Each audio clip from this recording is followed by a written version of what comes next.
ಶ್ರೀ ಗುರುಭ್ಯೋ ನಮಃ.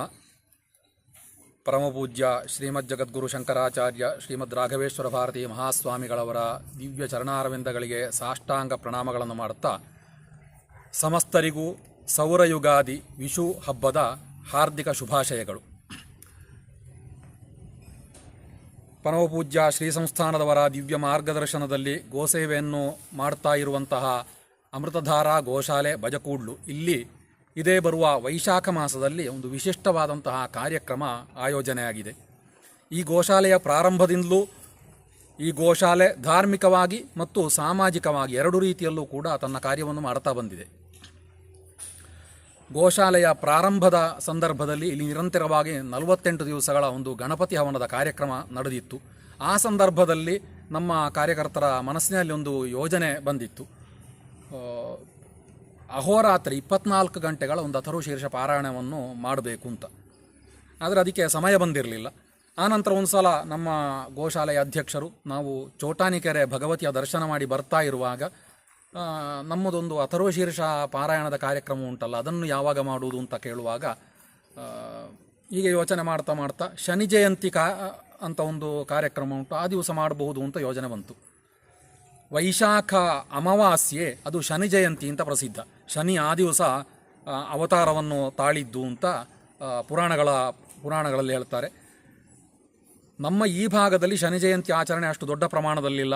ಆದರೆ ನಮ್ಮಲ್ಲಿ ಇದೇ ಪ್ರಥಮ ಬಾರಿಗೆ ಶನಿ ಜಯಂತಿಯನ್ನು ವಿಶಿಷ್ಟವಾದಂತಹ ರೀತಿಯಲ್ಲಿ ಆಚರಣೆಯನ್ನು ಮಾಡ್ತಾ ಇದ್ದೇವೆ. ಗಣಪತಿ ಅಥರ್ವ ಶೀರ್ಷಕ್ಕೂ ಶನಿ ಜಯಂತಿಗೂ ಏನು ಸಂಬಂಧ ಅಂತ ಹೇಳಿದರೆ, ಶನಿ ಎಲ್ಲ ದೇವತೆಗಳನ್ನು ಕೂಡ ತನ್ನ ಪ್ರಭಾವಕ್ಕೆ ಒಳಪಡಿಸಿದ್ದಾನೆ. ಆದರೆ ಆಂಜನೇಯನನ್ನು ಮತ್ತು ಗಣಪತಿಯನ್ನು ತನ್ನ ಪ್ರಭಾವಕ್ಕೆ ಒಳಪಡಿಸಲಿಕ್ಕೆ ಸಾಧ್ಯ ಆಗಲಿಲ್ಲ. ಆದ್ದರಿಂದ ಪ್ರಸಿದ್ಧವಾಗಿರುವಂತಹದ್ದು ಶನಿಯ ಅನುಗ್ರಹಕ್ಕೆ ಅಥವಾ ಶನಿ ದೋಷದ ಪರಿಹಾರಕ್ಕೆ ಆಂಜನೇಯನ ಆರಾಧನೆ ಅಂತ. ಗಣಪತಿಯ ಆರಾಧನೆಯು ಕೂಡ ಅಷ್ಟೇ ಪ್ರಧಾನವಾದಂತಹ ಪರಿಣಾಮವನ್ನು ಕೊಡುವಂತಹದ್ದು, ಅಷ್ಟೇ ಶನಿ ದೋಷವನ್ನು ಪರಿಹಾರ ಮಾಡುವಂತಹದ್ದು. ಈ ಉದ್ದೇಶದಿಂದ ಶನಿ ಜಯಂತಿಯ ದಿವಸ ಪೂಜ್ಯ ಶ್ರೀ ಸಂಸ್ಥಾನದವರ ಮಾರ್ಗದರ್ಶನದ ಪ್ರಕಾರ ನಾವು ಗಣಪತಿಯ ಆರಾಧನೆ ಮತ್ತು ಶನಿಯ ಆರಾಧನೆಯನ್ನು ಮಾಡ್ತಾ ಇದ್ದೇವೆ. ಮೇ ತಿಂಗಳ 16ನೇ ತಾರೀಕು ವೈಶಾಖ ಅಮಾವಾಸ್ಯೆ. ಈ ವರ್ಷ ವೈಶಾಖ ಅಮಾವಾಸ್ಯೆ ಶನಿವಾರವೇ ಬರ್ತದೆ. ಆದ್ದರಿಂದ ಶನಿ ಜಯಂತಿಗೆ ವಿಶೇಷವಾದಂತಹ ಈ ವರ್ಷದ ಶನಿ ಜಯಂತಿಗೆ, ಪರಾಭವ ಸಂವತ್ಸರದ ಶನಿ ಜಯಂತಿಗೆ ವಿಶೇಷ ಮಹತ್ವ ಉಂಟು. ಆ ದಿವಸ ಈ ಗೋವೃಂದದ ಮಧ್ಯದಲ್ಲಿ ಗಣಪತಿಯ ಜೊತೆಗೆ ಶನಿಯ ಆರಾಧನೆ ಕೂಡ ನಡೀತದೆ. ಪ್ರಾತಃ ಕಾಲದಲ್ಲಿ ಬಾಲಗಣಪತಿ ಹವನ, ಆನಂತರ 16ನೇ ತಾರೀಕು ಅಮಾವಾಸ್ಯೆಯ ಸೂರ್ಯೋದಯದಿಂದ ಮರುದಿವಸ 17ನೇ ತಾರೀಕು ಸೂರ್ಯೋದಯದವರೆಗೆ ನಿರಂತರವಾಗಿ ಇಲ್ಲಿ ಅಥರ್ವಶೀರ್ಷ ಪಾರಾಯಣ ನಡೀಲಿಕ್ಕಿದೆ. ಹಾಗೆಯೇ 16ನೇ ತಾರೀಕು ಪೂರ್ವಾಹ್ನದಲ್ಲಿ ಪ್ರಾತಃ ಕಾಲದಲ್ಲಿ ಗಣಪತಿ ಹವನ, ಪೂರ್ಣ ನವಗ್ರಹ ಶಾಂತಿ, ಹಾಗೆಯೇ ಸಹಸ್ರ ಸಂಖ್ಯೆಯಲ್ಲಿ ಶನಿ ಶಾಂತಿ, ಸಾಯಂಕಾಲದಲ್ಲಿ ಶನಿ ಕಲ್ಪೋಕ್ತ ಪೂಜೆ, ಪುನಃ ಈ ಪಾರಾಯಣದ ಮುಕ್ತಾಯಕ್ಕೆ 17ನೇ ತಾರೀಕು ಸೂರ್ಯೋದಯಕ್ಕೆ ಗಣಪತಿ ಅಥರ್ವಶೀರ್ಷ ಹವನ, ಚತುರ್ದ್ರವ್ಯಾತ್ಮಕ ಅಥರ್ವಶೀರ್ಷ ಹವನ ಕೂಡ ನಡೀಲಿಕ್ಕಿದೆ. ಇದರ ಜೊತೆಗೆ ವಿವಿಧ ಸ್ತೋತ್ರಗಳ ಪಾರಾಯಣ, ಹನುಮತ್ ಪಂಚರತ್ನ ಪಾರಾಯಣ, ಈ ರೀತಿಯಾಗಿ ಶನಿ ಆರಾಧನೆ, ಶನಿ ಜಪ, ಕಲಶಾರಾಧನೆ ಇತ್ಯಾದಿಯಾಗಿ ನಡೀಲಿಕ್ಕಿದೆ.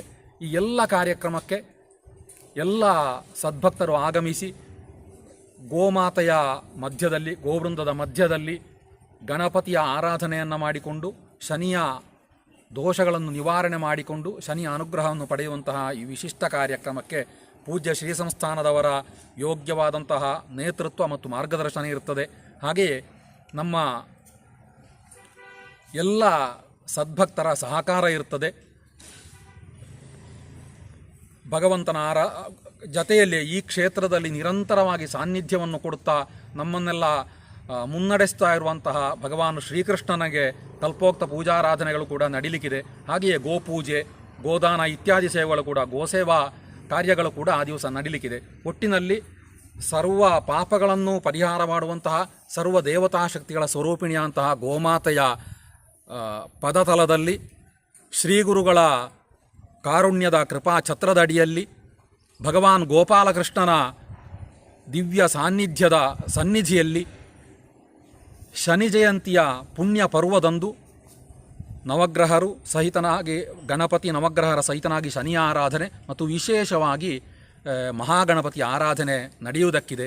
ಎಲ್ಲ ಸದ್ಭಕ್ತರಿಗೂ ಈ ಕಾರ್ಯಕ್ರಮಕ್ಕೆ ಆತ್ಮೀಯವಾದಂತಹ ಸ್ವಾಗತ, ಸರ್ವ ರೀತಿಯಂತಹ ಸಹಕಾರವನ್ನು ಕೂಡ ಈ ಸಂದರ್ಭದಲ್ಲಿ ನಾವು ಬಯಸ್ತೇವೆ. ಹರೇ ರಾಮ.